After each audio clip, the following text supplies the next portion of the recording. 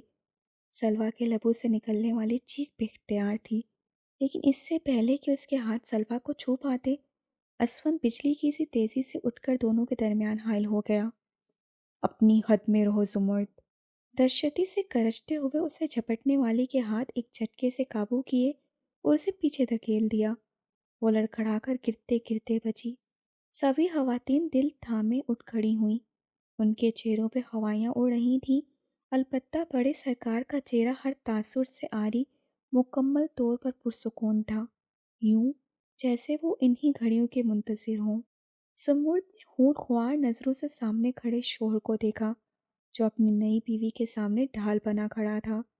اس کے اندر بھڑکتی آگ کے شعلے آسمان کو چھونے لگے۔ حد تو آج تم نے پار کر دی ہے ملک بہادر!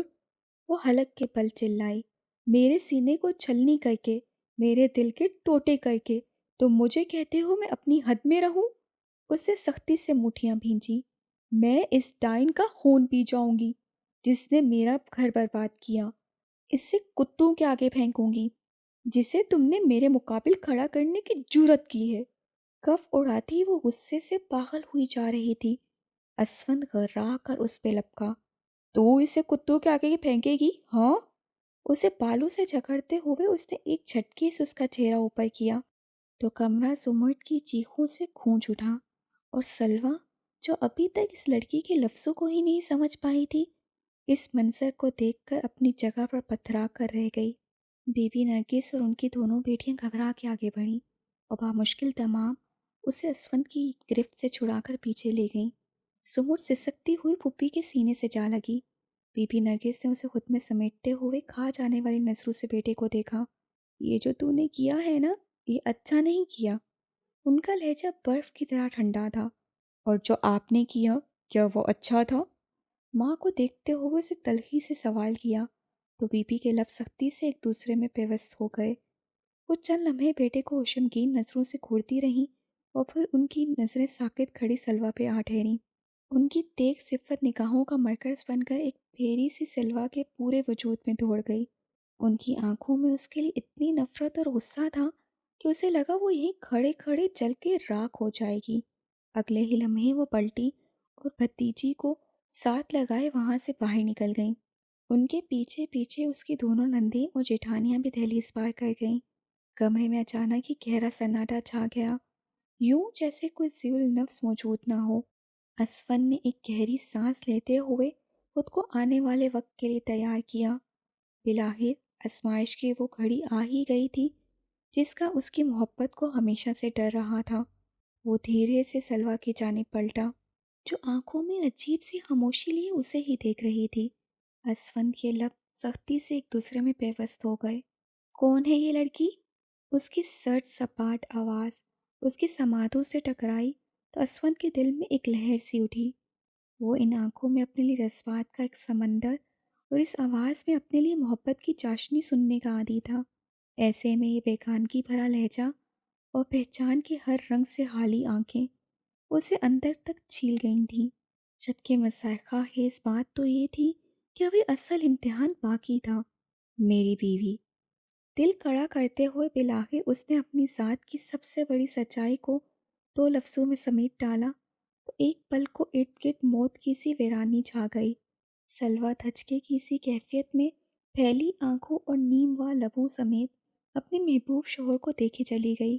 اس کے اندر پھن پھیلائے بیٹھے اس کے برترین حدشے نے چشم زدن میں پلٹ کر اپنا تمام تر زہر اس کی رگ و جان میں اتار دیا، یوں کہ اس کی پور پور نیلی ہو گئی۔ نہیں، کہہ دیں اسفند کہ یہ جھوٹ ہے۔ اس کے لرزتے لبوں سے آنسوں میں بھیگی ایک استدا ٹوٹ کر ملک اسفندیار بہادر تک پہنچی تو مارے کرب کے اس کی مٹھیاں سختی سے بھینچ گئیں۔ اس کی خاموشی سلویٰ کے اندر سے زندگی کا ہر احساس چھین کر اسے بے چین کر گئی۔ یا اللہ! وہ دونوں ہاتھوں سے اپنا چکراتا سر تھامے صوفے پہ آ گری۔ اسفند ایک ہی جست میں اس تک پہنچا، مگر وہ اس کے سنبھالنے تک اس کی باہوں میں جھول گئی۔